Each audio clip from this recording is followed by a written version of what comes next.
નમસ્કાર વિદ્યાર્થી મિત્રો, શ્રી સાર્વજનિક વિદ્યાર્થી વિદ્યાલય મહેસાણામાં આપ સર્વેનું હાર્દિક સ્વાગત કરું છું. આપણે ધોરણ 9 વિષય સામાજિક વિજ્ઞાન ચેપ્ટર નંબર 16 આબોહવા એ બાબતે ચર્ચા ચાલુ જ છે. એની અંદર ગયા વિડીયોમાં આપણે સરસ મજાના જે શબ્દો છે એ શબ્દોને વર્ણનાત્મક શીખ્યા. આપણે કયા શબ્દો તો જેટ સ્ટ્રીમ છે, અલ નીનો છે, નોર્વેસ્ટર છે, આ બધા શબ્દોને વર્ણનાત્મક જોયું આપણે અને સરસ મજાની આપણે ચર્ચા કરી હતી. તો આજના આપણા ટોપિકમાં આપણે ઋતુ પરિવર્તન એ સમજવાનો છે. તો આપણા દેશમાં લગભગ બે માસના સમયગાળા દરમિયાન હવામાન લગભગ એક સરખું જ રહે છે. આ બે માસના સમયગાળાને ઋતુ કહીએ છીએ. ભારતમાં પરંપરાગત રીતે 6 ઋતુઓ છે, બરાબર? કઈ કઈ તો હેમંત, પછી શિશિર, પછી વસંત, ગ્રીષ્મ,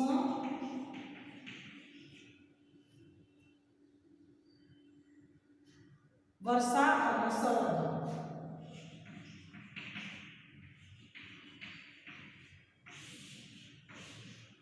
6 ઋતુઓ આપણા દેશમાં ગણવામાં આવે છે. હેમંત, શિશિર, વસંત, ગ્રીષ્મ, વર્ષા અને શરદ. આ 6 ઋતુઓ ગણવામાં આવે છે. આ 6 ઋતુઓમાં પણ નજીક આવતી 2 ઋતુઓમાં હવામાનની પરિસ્થિતિ બહુ મોટો તફાવત જોવા મળતો નથી. એટલે 2 ઋતુઓને સાથે ગણી લઈએ તો વર્ષની મુખ્ય 3 ઋતુઓ થાય છે. વર્ષની 3 ઋતુઓ ગરમી, શરદી અને ચોમાસું, બરાબર? અહીંયા આપ્યું છે શીત ઋતુ, ઉષ્ણ ઋતુ અને વર્ષા ઋતુ.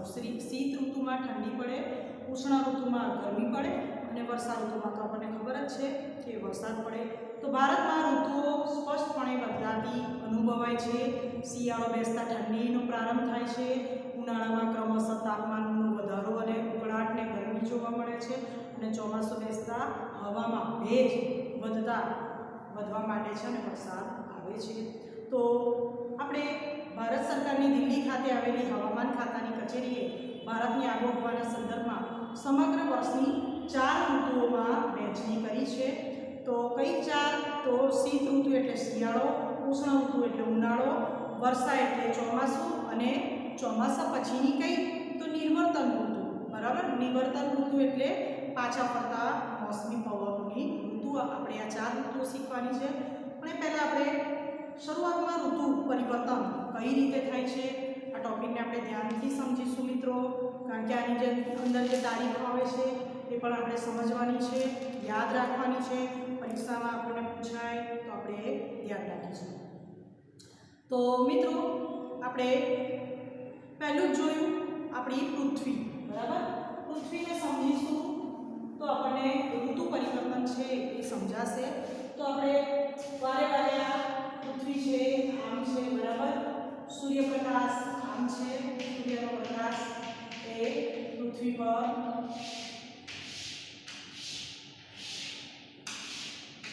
આ રીતે પડતો જણાય છે. હવે પૃથ્વીની વચ્ચોવચ કયું વિષુવવૃત્ત.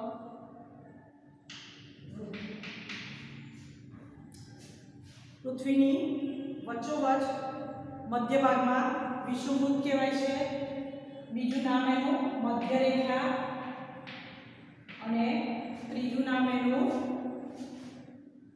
0 ડિગ્રી અક્ષાંશ. 0 ડિગ્રી અક્ષાંશ, બરાબર? હવે મિત્રો અક્ષાંશ આપણને ખબર હોવી જોઈએ. અક્ષાંશ એટલે શું? આડી લીટી. આપણે કહીએ છીએ રેખા આડી હોય છે. ભૂમિતિમાં રેખા આડી શીખીએ છીએ, પણ રેખા એટલે ઓપોઝિટ યાદ રાખવાનું મિત્રો. રેખા એટલે અક્ષાંશ, આડી રેખા એટલે. અને રેખાંશ, બરાબર. તો અક્ષાંશ અને રેખાંશ આપણે તમને સમજાવ્યું કે અક્ષાંશ કોને કહેવાય અને રેખાંશ કોને કહેવાય. તો પૃથ્વીની મધ્ય ભાગમાં જેના દ્વારા પૃથ્વીના બે ભાગ પડે છે, એક તો ઉત્તર ગોળાર્ધ અને બીજો દક્ષિણ ગોળાર્ધ.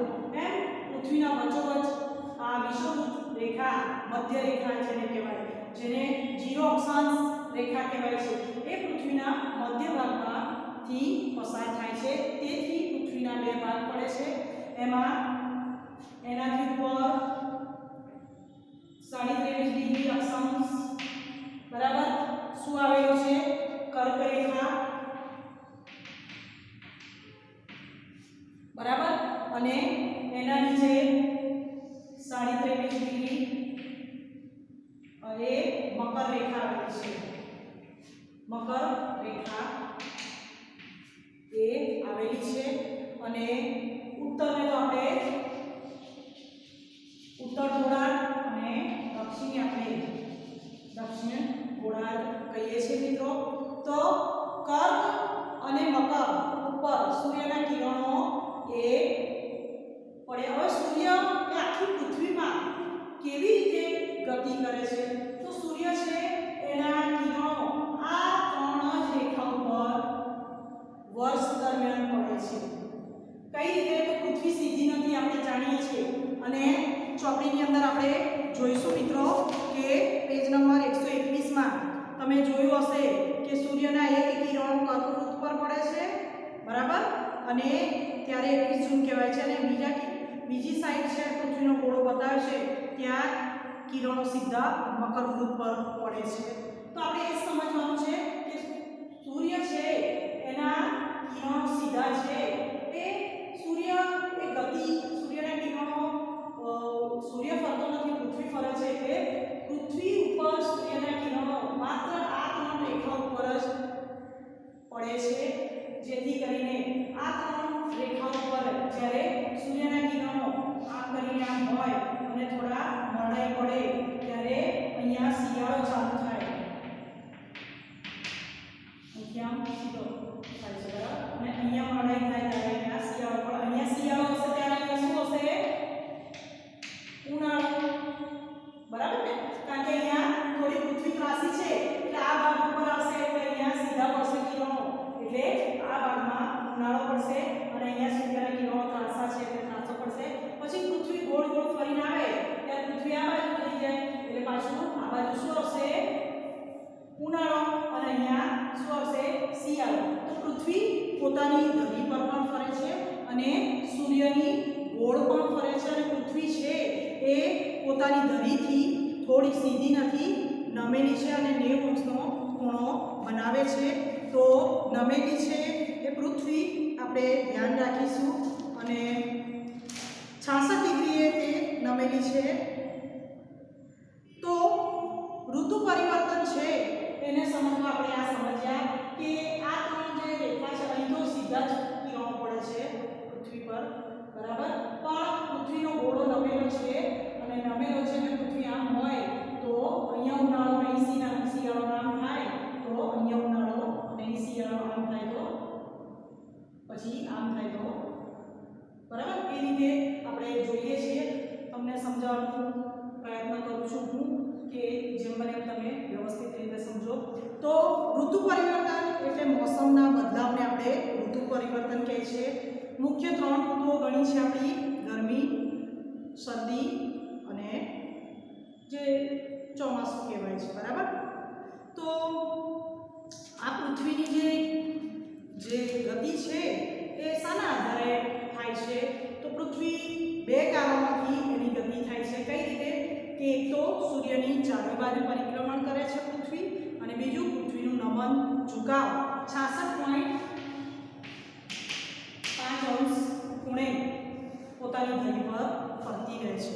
તો તેથી ઝુકાવના કારણે પૃથ્વી ફરતી ફરતી ફરતી ફરતી ફરતી આમ એની દિશાઓ આપણે બતાવીશું, ગતિ બતાવીશું. તો આ 3 રેખાઓ પર જ સૂર્યનો પ્રકાશ પડે છે.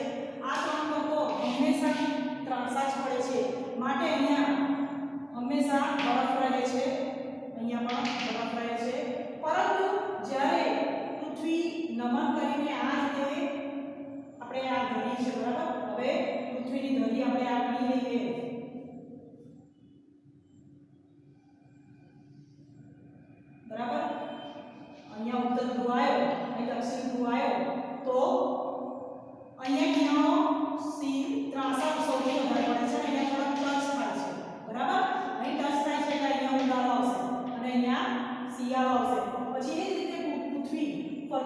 ફરતી ફરતી આવે અને પૃથ્વી પછી આમ થાય, બરાબર ને? તો અહીંયા સીધા મળે છે એટલે અહીં ઉનાળો અને અહીંયા શિયાળો મહેસૂસ થાય છે, પણ એટલો બધો ઉનાળો નથી પડતો, બરાબર? ખાલી કિરણો થોડા ત્રાસા પડે છે, તો એ તાપમાનમાં થોડું ફેરફાર પડે છે, પણ આખો એ લોકોનું વાતાવરણ બદલાઈ નથી જતું, બરફ છે થોડો ઘણો પીગળે છે અને પછી એ સુધીમાં તો સૂર્ય પાછી પૃથ્વી ગતિ કરે છે એટલે પાછો શિયાળો પાછો બરફ જામી જાય. તો આ રીતે પૃથ્વીની આપણે ગતિ જોઈ કે ગતિ બે રીતે કરે છે, તો સૂર્યની આસપાસ અને પોતાની ધરી ઉપર 66.5 ડિગ્રી 90 અંશના ખૂણે પૃથ્વી ઝૂકેલી છે આપણે જોયું. તો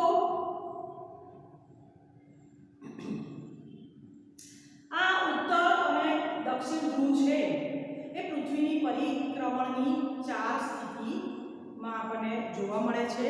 તો ચારો તરફ ચક્કર લગાવે છે, તો પૃથ્વી ઈંડાકાર છે અને એ રીતે ગોળ ગોળ ગોળ ગોળ ફરતી દેખાય છે. તો આપણે 4 ડેટ તમને ધ્યાન રાખવાની છે. 4 ડેટ આપણે યાદ રાખીશું. તો આ 4 ડેટ તારીખો કઈ કઈ છે? તો 21 માર્ચ, બરાબર, પછી 21 જૂન, પછી 22 ડિસેમ્બર અને 23 સપ્ટેમ્બર, બરાબર મિત્રો? તો આ 4 તારીખ આપણે યાદ રાખવાની છે: 21 માર્ચ, 21 જૂન, 22 ડિસેમ્બર અને 23 સપ્ટેમ્બર, બરાબર? તો આ શું છે, કેવી રીતે થાય છે? આ પ્રકારની માત્રા વધઘટ થાય છે, ક્યારેક દિવસ થાય છે, ક્યારેક રાત થાય છે, કેટલીક જગ્યાએ બરફ પડે છે, કેટલીક જગ્યાએ નહીં પડતો, કેટલીક જગ્યાએ શિયાળો થાય છે, કેટલીક જગ્યાએ ઉનાળો થાય છે. આપણે સમજીશું. હું અત્યારે આમ ઊભી છું, બરાબર મિત્રો? તો સૂર્યપ્રકાશ મારી તરફ આવે છે તો અહીંયા આપણે દિવસ થાય છે, આ બાજુ નથી આવતો તો આ બાજુ રાત ગણીશું. તેમ પૃથ્વી જેમ જેમ ફરે અને હવે અહીંયા રાત થઈ ગઈ, અહીંયા દિવસ થઈ ગયો, તો તમે પ્રકાશનો મહેસૂસ કરી શકતા હશો. તો પૃથ્વી એ રીતે પણ ફરે છે અને સૂર્યની ચારે તરફ પણ ફરે છે, ઝૂકેલી છે, બરાબર? તો એ રીતે ઉત્તર અને દક્ષિણ ગોળાર્ધ છે એમાં દિશાઓ પ્રમાણે ઋતુઓ બદલાતી રહેતી છે. તો કઈ રીતે ઋતુઓ બદલાય છે પણ આપણે જોઈએ. તો 21 માર્ચ ઉપર સૂર્યના કિરણો વિષુવવૃત્ત પર સીધા પડે છે અને 23 સપ્ટેમ્બર ઉપર વિષુવવૃત્ત પર સીધા પડે છે, બરાબર? તો એ આપણે જોઈશું કેવી રીતે ને કેવી રીતે નહીં. તો આપણે તારીખ ધ્યાન રાખીશું. અને ગરમીના બીજો એક વસ્તુ છે, આપણે પૃથ્વી પર આપણે એક વસ્તુ માર્ક કરી હશે કે ગરમી આવે, બહુ જ ગરમી થાય પછી શું થાય છે? પાણી પડે છે, વરસાદ થાય છે, બરાબર? અને બહુ જ ઠંડી પડે ત્યારે પણ થોડો ઘણો વરસાદ પૃથ્વી પર જોવા મળે છે, પાણી પડે છે ફરી. બહુ ગરમી થાય છે ત્યારે પણ વરસાદ પડે છે, બહુ ઠંડી થાય ત્યારે પણ વરસાદ પડે છે. હવે ગરમી પછીની વરસાદને આપણે ચોમાસું કહીએ છીએ અને ઠંડી પછીના વરસાદને આપણે શું કહીએ છીએ? માવઠું. માવઠું કહીએ છીએ કે જે કમોસમી કહેવાય આપણી માટે. પણ પૃથ્વી ઉપર 2 વાર વરસાદ આપણે જોઈએ છીએ, નોંધીએ છીએ. તો આ રીતે ગરમીથી વરસાદ પડે એને મોન્સૂન કહીશું અને ઠંડી પછી જે પાણી પડે છે, વરસાદ પડે છે એને નિર્વર્તન અથવા તો માવઠું, નિર્વર્તન ઋતુ અથવા તો માવઠું કહીશું. તો આમ વરસાદ 2 વાર આવે છે પૃથ્વી પર. એક તો ઉનાળા પછી તો ટોટલી વરસાદ ઋતુ આપણી છે, પણ શિયાળામાં પણ વરસાદ પડે છે. તો ઠંડી, ગરમી અને વરસાદ એમ 3 ઋતુ આપણી છે, પણ તેમ છતાંય આપણે નોંધ્યું છે કે ગરમી પછી પણ વરસાદ પડે છે અને ઠંડી પછી પણ વરસાદ પડે છે. તો ગરમી અને ઠંડી એ સૌથી વધારે અસર કરે છે પૃથ્વી પર અને એના લીધે જ વરસાદનું આગમન થાય છે. તો આપણે જોઈશું કે આ સૂર્યની ગતિ કેવી છે અને જે 3 આપણા જે છે કર્કવૃત્ત, વિષુવવૃત્ત અને કેપ્રિકોર્ન એટલે મકર રેખા છે, એ મકર રેખા પર સૂર્યના કિરણો કેવા પડે છે કે આપણે જોયું ઉત્તર ધ્રુવ અને દક્ષિણ ધ્રુવ વિષુવવૃત્ત છે એટલે ઇક્વેટર લાઈન ઇંગ્લિશમાં વિષુવવૃત્તને કઈ લાઈન કહેવાય ઇક્વેટર અને કર્કરેખાને કઈ લાઈન કહેવાય ઇંગ્લિશમાં કેન્સર લાઈન અને જે મકર રેખા છે અને કેપ્રિકોર્ન લાઈન કહેવાય છે તો 23.5 ડિગ્રીની વચ્ચે 0 ડિગ્રી પર વિષુવવૃત્ત રેખા યાની ઇક્વેટર લાઈન ભૂમધ્ય રેખા આપણે કહીશું 0 અક્ષાંશ રેખા આપણે કહીશું તો આ રીતે આપણે જોયું તો સૂર્ય આખું વર્ષ આ ત્રણેય રેખામાં વિચલન ગતિ કરે છે આ ત્રણેય રેખામાંથી ઉપર નહીં અને નીચેની વચ્ચે ફરે છે આપણે જોયું કે ત્રણ રેખા છે બરાબર એમાં સૂર્ય સૌથી વધારે વચ્ચે જ ફરે છે ઉપર થોડો ઉપર જાય છે નીચે થોડો ઉપર જાય છે અને જ્યારે થોડો જાય છે ત્યારે ત્રાંસા કિરણો પડે છે બરાબર અને એ રીતે એની ક્રિયા વચ્ચેના ભાગમાં સૌથી વધારે સૂર્યના કિરણો જોવા મળે છે સીધા તો આપણે જોઈ રહ્યા છીએ કે વિષુવવૃત્તથી એક પોઈન્ટ આપણે વિષુવવૃત્તથી આપણે એક પોઈન્ટ ઉપર એક સ્ટેપ ઉપર જઈએ તો ઉત્તર ધ્રુવ આપણે કહેવાય અને વિષુવવૃત્તથી એક સ્ટેપ આપણે નીચે જઈએ તો એને શું કહેવાય દક્ષિણ ધ્રુવ કહેવાય છે અને વચ્ચેથી ઉપર 23.5 વચ્ચેથી ઉપર 23.5 જે રેખા છે અને વચ્ચેથી નીચે 23.5 એ રેખાઓ આવેલી છે તો આ રેખાઓ આપણે દર્શાવી કે કર્ક રેખા વિષુવવૃત્ત રેખા અને મકર રેખા એ 23.5 ડિગ્રીએ આવેલી છે તો આ બધી રેખાઓ પશ્ચિમથી પૂર્વ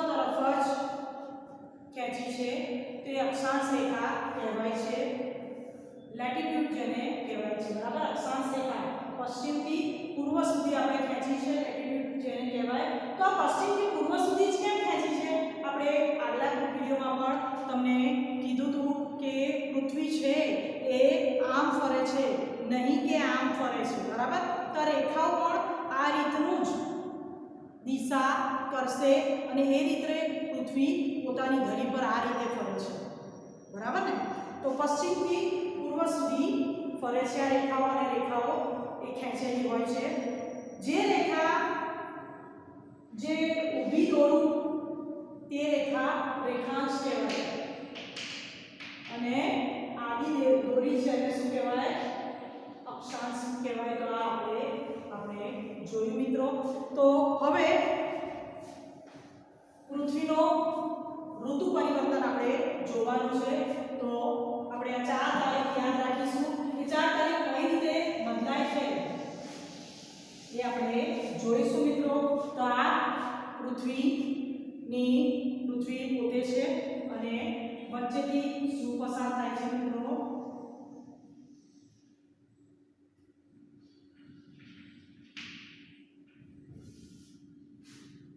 તો વચ્ચેથી વિષુવવૃત્ત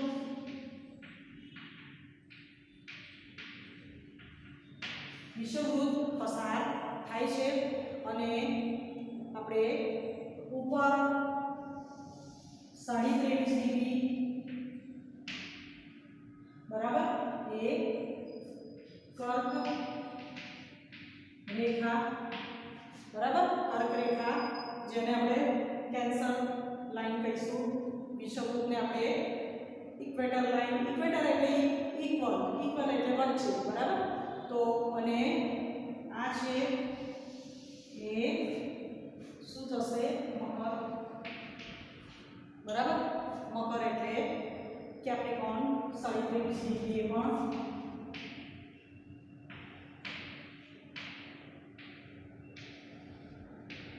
બરાબર તો આ રીતે પૃથ્વીનું આપણે ચિત્ર કાલ્પનિક છે આ ઊભું કર્યું છે તમારી સમક્ષ સમજવા બરાબર અને આ પશ્ચિમથી પૂર્વ દિશા તરફ જ આપણે ખેંચીશું કારણ કે પૃથ્વીની ગતિ એ રીતે થાય છે બરાબર મિત્રો તો હવે આપણે વિષુવવૃત્ત રેખા પૃથ્વીને 2 બરાબર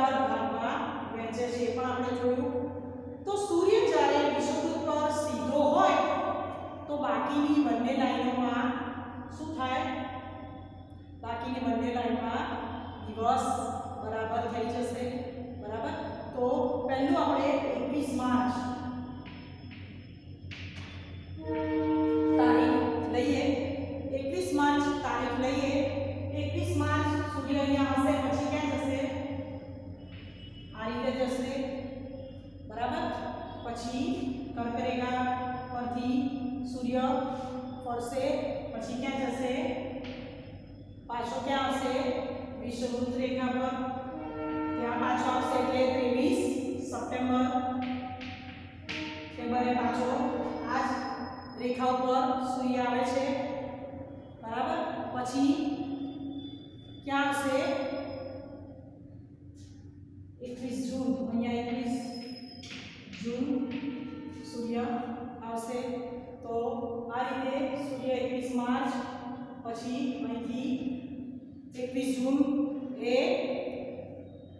કર્કરેખા પર જશે. પાછો સૂર્ય પૃથ્વી ફરે છે, આપણે ધ્યાન રાખીશું. 23 સપ્ટેમ્બર આવશે અને પછી 22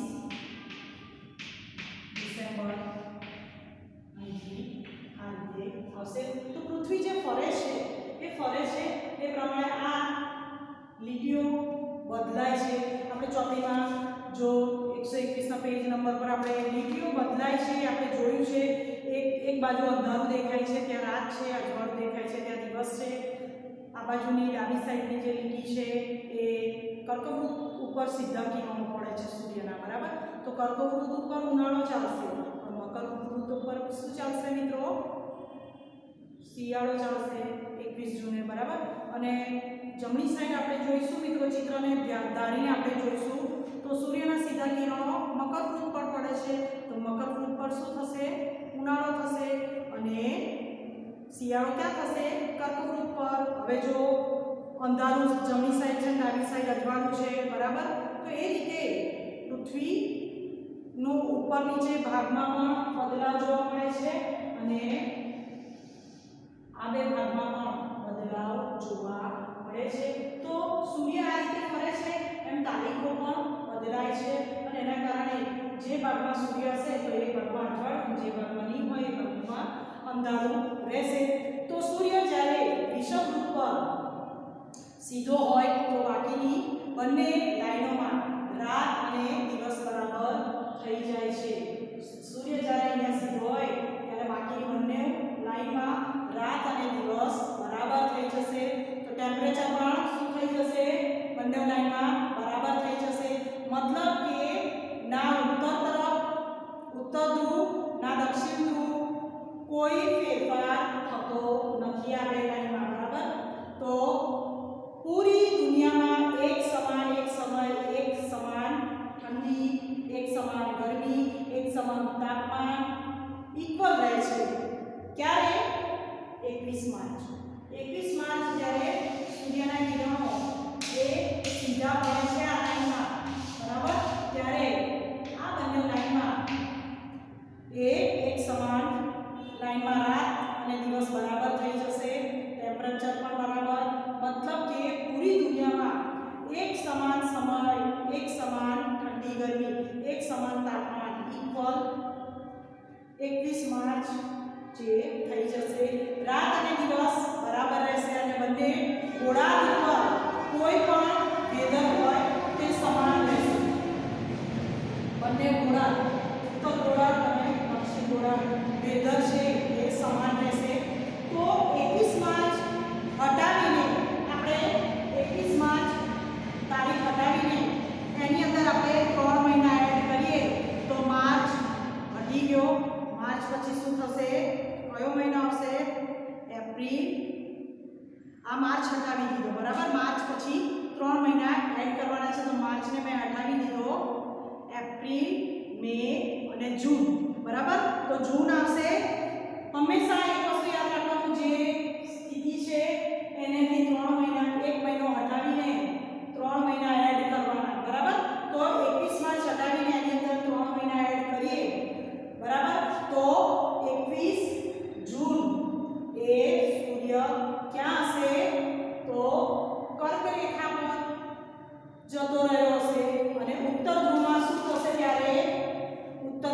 ધ્રુવમાં દિવસો કેવા હશે? લાંબા. ઉત્તર ધ્રુવ તો અહીંયા તો કોઈ ફેરફાર નહીં થાય મિત્રો.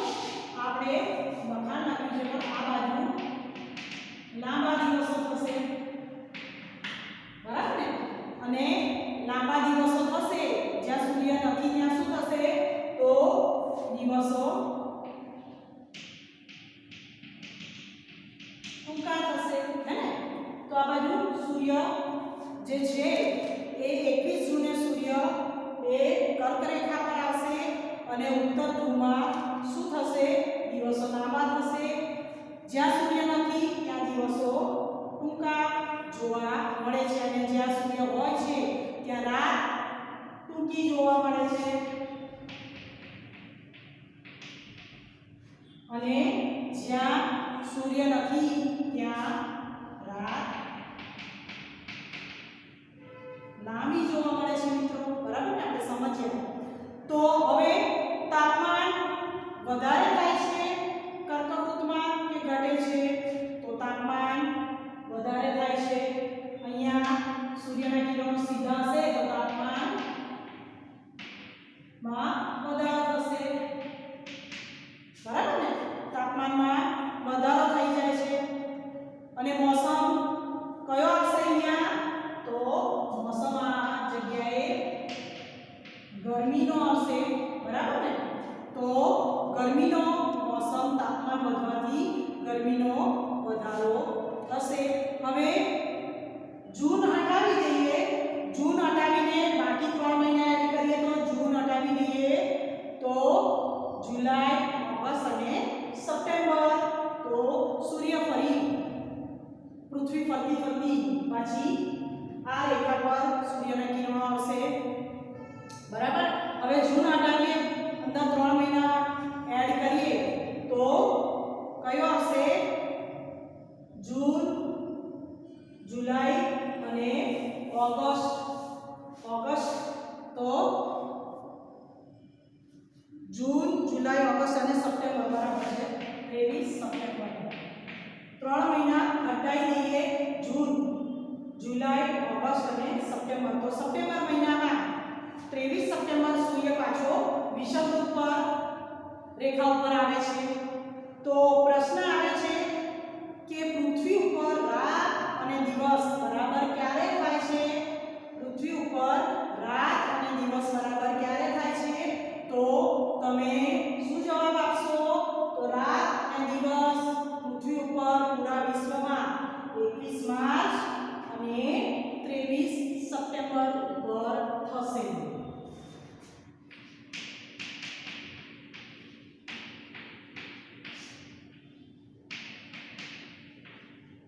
બરાબર? તો પ્રશ્ન આવ્યો કે પૃથ્વી ઉપર રાત અને દિવસ બરાબર ક્યારે જોવા મળે છે? તો પૃથ્વી ઉપર રાત અને દિવસ એક સરખા 12 કલાકના જોવા મળે છે. તો કઈ કઈ તારીખ? તો 22 માર્ચ અને 23 સપ્ટેમ્બરે જોવા મળે છે. હવે પૃથ્વી ઉપર ક્યારે મોસમ એક જેવો જ હોય છે? અહીંયા પણ મોસમ ક્યારે એક જેવો હશે?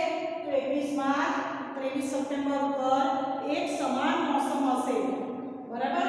એક જેવો મોસમ હશે. તો પૃથ્વી ઉપર બંને ધ્રુવો પર રાત અને દિવસની સ્થિતિ બરાબર ક્યારે થાય છે? તો 21 માર્ચ અને 23 સપ્ટેમ્બર પૃથ્વી ઉપર રાત અને દિવસની સ્થિતિ 12 કલાકની એ ત્યારે આપણને જોવા મળે છે. અને બંને તરફ રાત અને દિવસ એ બરાબર રહે છે સમય, બરાબર? પ્રક્રિયામાં બંનેમાં રાત અને દિવસ બરાબર રહે છે. હવે ફરી સપ્ટેમ્બર થી હટીને પાછી પૃથ્વી ફરતી ફરતી સૂર્યના કિરણો પાછા આની પર પડશે. તો સપ્ટેમ્બરને હટાવીને 3 મહિના એડ કરીએ તો સપ્ટેમ્બર હટાવી દઈએ, ઓક્ટોબર, નવેમ્બર અને કયો આવશે? ડિસેમ્બર. તો 22 ડિસેમ્બર સૂર્યના સીધા કિરણો ક્યાં પડે છે? તો મકર રેખા પર, બરાબર? મકર રેખા ઉપર સૂર્યના કિરણો 22 ડિસેમ્બર ઉપર સીધા પડે છે. જ્યારે મકર રેખા ઉપર સૂર્ય હશે તો શું થશે? સૂર્ય પૂરી ગરમી, પ્રકાશ, ટેમ્પરેચર ક્યાં આવી જશે? તો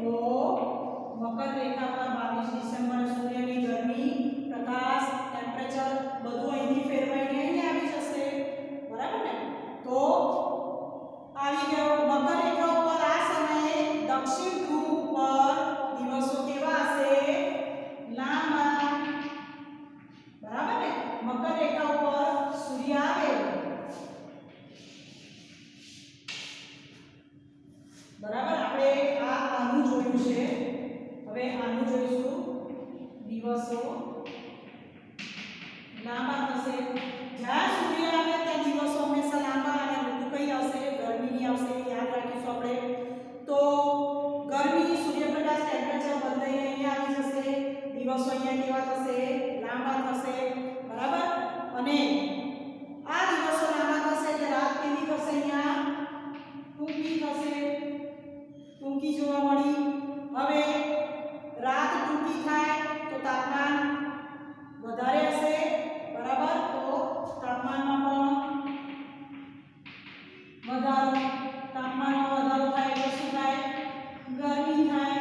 તો મોસમ કઈ આવશે? સીઝન કઈ આવી જશે? તો ગરમીની. બરાબર. તો હવે ડિસેમ્બર હટાવીને આપણે 3 મહિના જોડીએ તો કયો આવે? ડિસેમ્બર, જાન્યુઆરી, ફેબ્રુઆરી ને માર્ચ. તો પાછો 21 માં છે.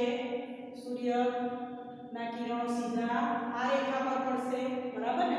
તો આ રીતે આપણે જોયું કે સૂર્ય પોતાની પોતાની જગ્યાએ ગતિ નહીં કરતો, પણ પૃથ્વી ગતિ કરે છે અને પૃથ્વી ધરીનમનને કારણે આ 3 રેખા સૂર્યના પ્રકાશ આ 3 રેખા ઉપર સતત બદલાયા કરે છે અને પડ્યા કરે છે. તો આ બાજુ સીધા આવે ત્યાં રાત ટૂંકી અને દિવસ લાંબો, તાપમાનમાં વધારો. બરાબર. અને વધારો થાય એટલે ગરમી અહીંયા પડશે. અહીંયા તો ઇક્વલી સીધા પડે છે ત્યાં રાત અને દિવસ. કયા કયા 2 તારીખોએ સીધા પડે છે સરખા પૂરા વિશ્વમાં? 21 માર્ચ અને 23 સપ્ટેમ્બર में વિષુવવૃત્ત પર એ સૂર્યના કિરણો સીધા પડે છે. પછી ખસી 22 ડિસેમ્બરે મકર રેખા પર આવે છે. મકર રેખા પર કેવા થશે? દિવસો લાંબા અને રાત ટૂંકી થશે. તાપમાનમાં વધારો થશે અને ગરમી થશે. બરાબર. હવે અહીંયા ગરમી થાય તો અહીંયા શું થાય? તો આપણે હવે જોઈશું.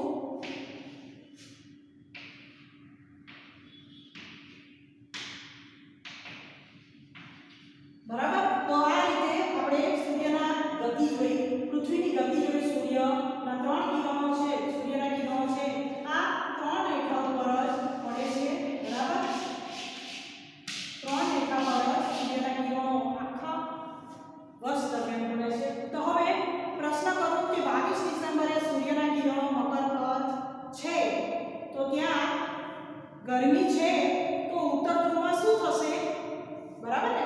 તો 22 ડિસેમ્બરે સૂર્યના કિરણો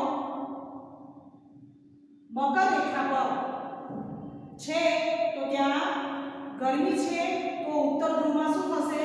અહીંયા ગરમી હોય તો અહીંયા શું થશે? ઠંડી. બરાબર ને?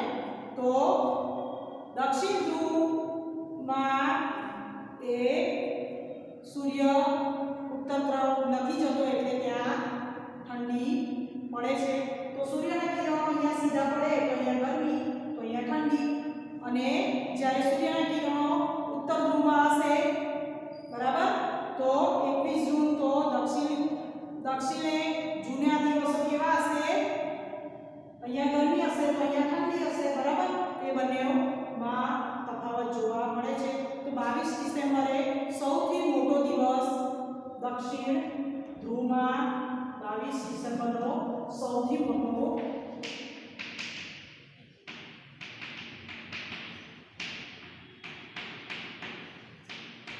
બરાબર 22 ડિસેમ્બરનો સૌથી મોટો દિવસ દક્ષિણ ધ્રુવ પર છે. અને 22 ડિસેમ્બરે ઊંધું શું થાય? લાંબી રાત થાય. બરાબર. સૌથી મોટો દિવસ હોય તો 22 ડિસેમ્બરે એનું ઊંધું કરી દો તો સામે સૌથી લાંબી રાત હશે. બરાબર. ટૂંકમાં ઉત્તર અને દક્ષિણ ધ્રુવમાં વિપરીત દિશાઓમાં વિભિન્ન પરિસ્થિતિ આપણને જોવા મળશે. અહીંયા દિવસ લાંબો હોય તો અહીંયા રાત ટૂંકી હોય. બરાબર ને? અહીંયા રાત ટૂંકી હોય તો અહીંયા દિવસ લાંબો હોય. તો અહીંયા ઠંડી હોય તો અહીંયા ગરમી હોય. અહીંયા ગરમી હોય તો અહીંયા ઠંડી હોય. આ બાજુ તો સૂર્યના કિરણો સીધા જ પડશે. ખ્યાલ આવી ગયો? તો ભારતનું સ્થાન આની અંદર કઈ રેખા ઉપર આવશે? બોલો આ રેખા પર, આ રેખા પર, આ રેખા પર બોલો. તો ભારતનું સ્થાન આપણું ભારત એ ઇમેજિન કરીએ તો આ રીતે ભારતનું સ્થાન આવે છે. ભારત એ વચ્ચેથી કર્કવૃત રેખા પસાર થાય છે. માટે ભારતમાં આ રીતે પૃથ્વીનું જે પરિભ્રમણ છે એના કારણે પૃથ્વીમાં તાપમાન, દિવસો અને ઋતુઓ બદલાતી રહે છે. હવે આપણે સમજીએ સુધ્યાથી. તો આ રીતે આપણે સુંદર મજાની તમને સમજૂતી આપવાનો પ્રયત્ન કર્યો. તો આ ચાર ડેટ કેમ બદલાય છે, કેવી રીતે બદલાય છે તે આપણે જોયું મિત્રો. તો હવે આપણી આ ત્રણ ઋતુ એના પર આધાર રાખે છે. તો આ ત્રણ ઋતુ આધાર રાખે છે એમાં તો ત્રણ ઋતુ શિયાળો, ઉનાળો અને ચોમાસું એ રીતે બદલાયા કરે છે. અને આ રીતે ઋતુ પરિવર્તન આપણે સુંદર મજાની તમને સ્પષ્ટપણે આકૃતિ દોરીને જેમ બને એમ સમજાવવાનો પ્રયત્ન કર્યો મિત્રો.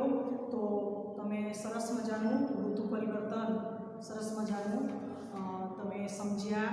અને ચોપડીમાં 123 પેજ નંબર પર તમે જોશો મિત્રો.